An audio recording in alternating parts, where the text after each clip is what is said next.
Sa patuloy na kampanya kontra illegal na droga ng PNP, naglunsad ng Anti-Illegal Drug Awareness ang mga tauhan ng Regional Police Community Affairs and Development Unit 2 sa mga estudyante ng Reyna Mercedes Vocational Industrial School, Isabela. Ang buong detalye hatid ni Patrolwoman Wendy Singson. Bilang bahagi ng pinaigting na kampanya laban sa iligal na droga, matagumpay na isinagawa ang 2 araw na Youth Summit 2025 na may temang Strengthening Youth Advocacy Towards Drug-Free School and Community.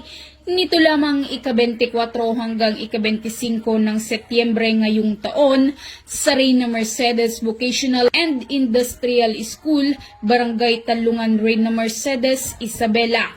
Pinangunahan ito ng Reyna Mercedes Police Station sa pamumuno ni Police Major Charles B. Carino, Chief of Police, at Regional Police Community Affairs and Development Unit 2 sa pamumuno ni Police Captain Ruby Ann J. Versida, OICRP Kadutu, katuwang ang pamunuan ng RMVs sa pangunguna ni Mrs. May Rani Christine A. Sipagan, School Principal 2.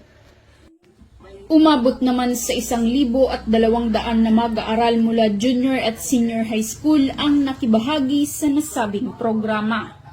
Tinalakay ni Police Captain Jefferson and Dalayak, Deputy Chief of Police ng Reyna Mercedes Police Station, ang issue ng gangs and youth violence kung saan binigyan diin ang kahalagahan ng mentorship, community support at personal development upang maiwasan ang kabataan sa gang-related activities. Samantala, tinalakay naman ni Patrolwoman Jerilyn Colico, Action PNCO ng RP Kadutu, ang patungkol sa Republic Act 11930 para sa mga mag-aaral mula grade 9 at grade 10 at Republic Act 9165 para sa mga mag-aaral mula grade 11 at grade 12 ng nasabing paaralan.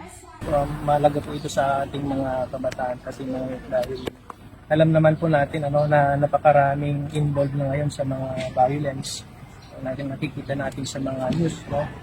Kaya mahalaga po ito yung ating activity na ginagawa sa mga school para sa ganun ma-educate po yung ating mga kabataan, lalong-lalo na itong mga estudyante po.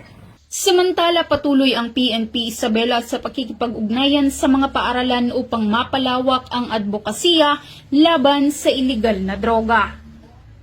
Mula dito sa lalawigan ng Isabela, ako ang inyong Police News Network Correspondent, Patrolwoman Wendy Singson, alagad ng batas, tagataguyod ng Balitang Pulis.